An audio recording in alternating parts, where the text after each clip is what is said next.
Hi everyone, this is Daniela and this is my Cultural Experiences project presentation, and I will do my best to keep it around 10 minutes. If you're a group member of mine, you know that I often go over, but I will do my best to keep it under.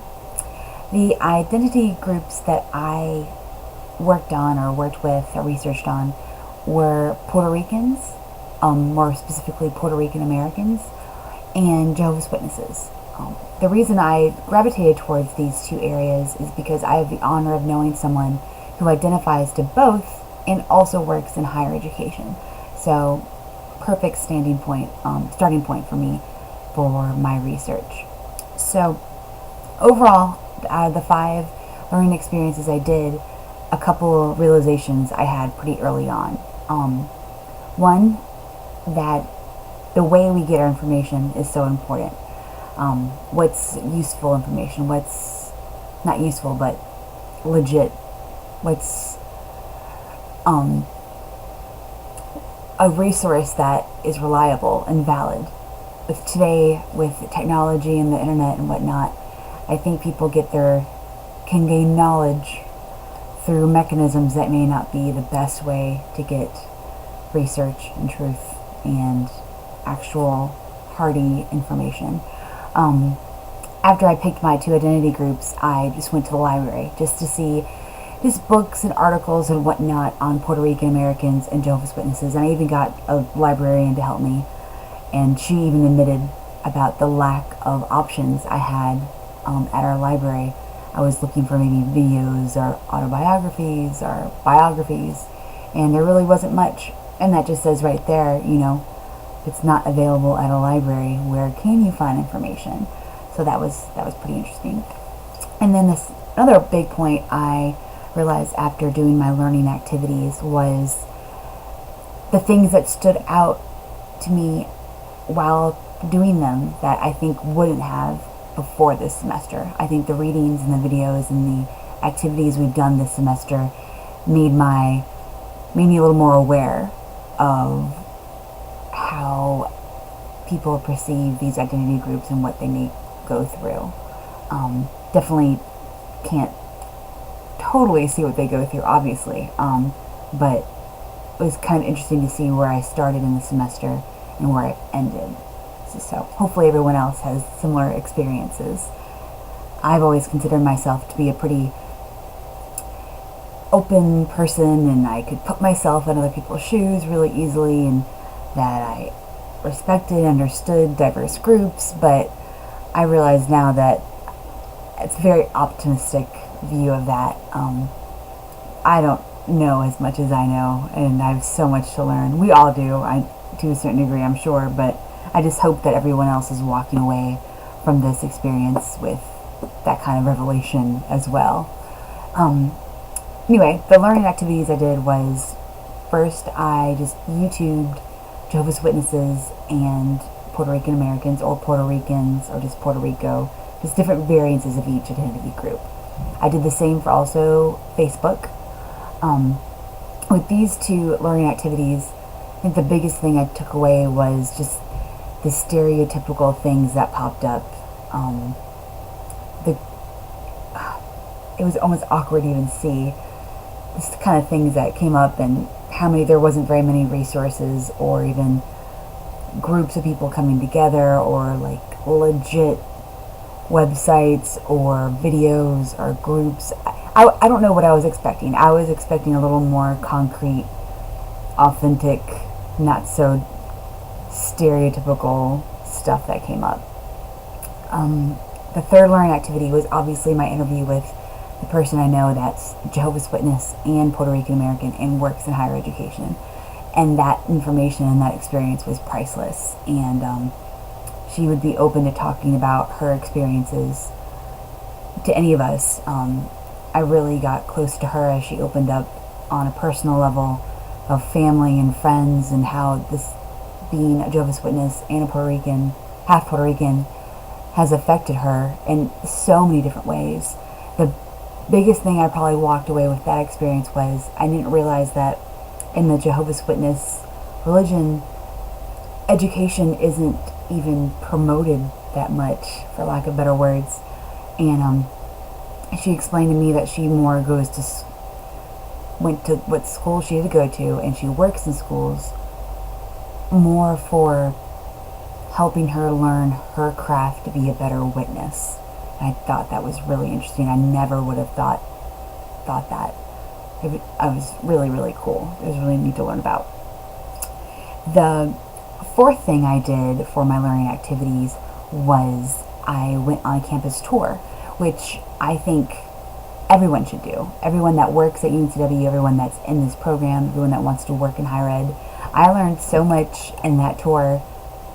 It's embarrassing because I work in the same building as where the tours are offered.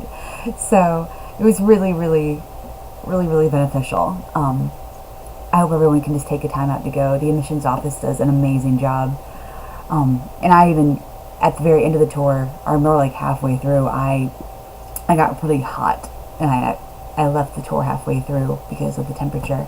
But even within the first hour, I gained a lot. The only thing that really stood out for me in the tour was, in the beginning, the tour guide asked what other states are being represented here, like outside of North Carolina, like who else is here.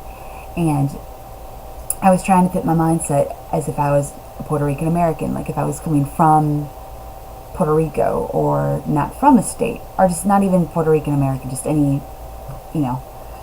outside country. So that kind of stood out, but I was thinking maybe they could have different tours for different transfer students or international students, so that could have been very easily the reason why, she didn't think to broaden that option out. It was just an activity to get to know her, people on the tour better, and it was, either way, it was a really good experience, and I hope everyone can take a moment to, afternoon or morning, to go schedule a tour. The fifth learning activity I did was I read a couple good chunks of a book. It was a biography about Michael Jackson. I had never knew that he was a Jehovah's Witness for the longest time, and I've always loved Michael Jackson. I had no clue at all. So when I found that out, I was curious to take someone that has been so in the news and so objectified anyway, adding that layer of him identifying with Jehovah's Witness. I was just interested to see how that affected his life, and it really did. And I had no clue. I didn't know that he used to pretend or like dress up so people wouldn't recognize him, and he used to still go witness or go door to door speaking of their word, even at his highest time of fame. Like even when he was, I think, like 23, when I think Thriller was pretty popular, maybe a little bit before. But that just spoke to me, as amazed me. I didn't know that he was identified to this religion and that he was so dedicated for the longest time. So those are the 5 learning activities I did. YouTube, Facebook, the interview, campus tour, and then the book about Michael Jackson. So definitely a wide spectrum of resources, and I learned much more than I ever thought I would. And like I said in the beginning, I hope people are walking away with the same mantra as I am, that we have no idea. We just simply have no idea what people are going through or where they come from. You cannot judge a book by its cover, as cliche as that sounds. And I feel with higher education, the student bodies are just going to become more and more diverse, and we have no idea what our students are coming from or how they identify. No application on an admissions application is going to cover everything about them.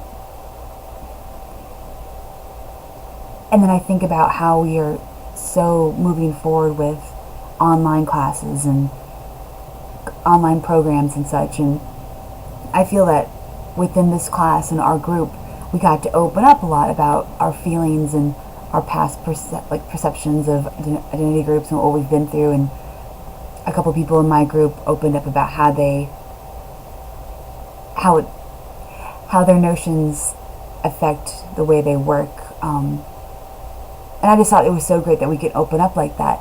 And I think it's going to be really beneficial in the long run that if we keep this energy in this environment of an open, safe environment to share information and open up with each other, it'll take the one-on-one classroom experience into these online programs if we can continue to grow these bonds, and we can open up and share and learn more from each other this way.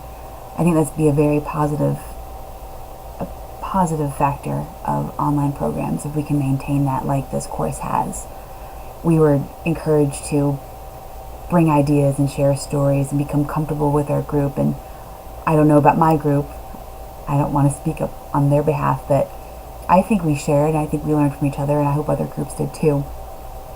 I'm over my 10-minute mark, but only by a little, so I'm proud of myself, so I apologize for my ramblings, but thank you everyone. If anyone has any questions or concerns about my learning activities or just what I found out in general, or if we want to reach out to the woman that I interviewed, wonderful woman who loves to talk about where she comes from, and I'm very lucky to have that. So thank you so much, and that's it.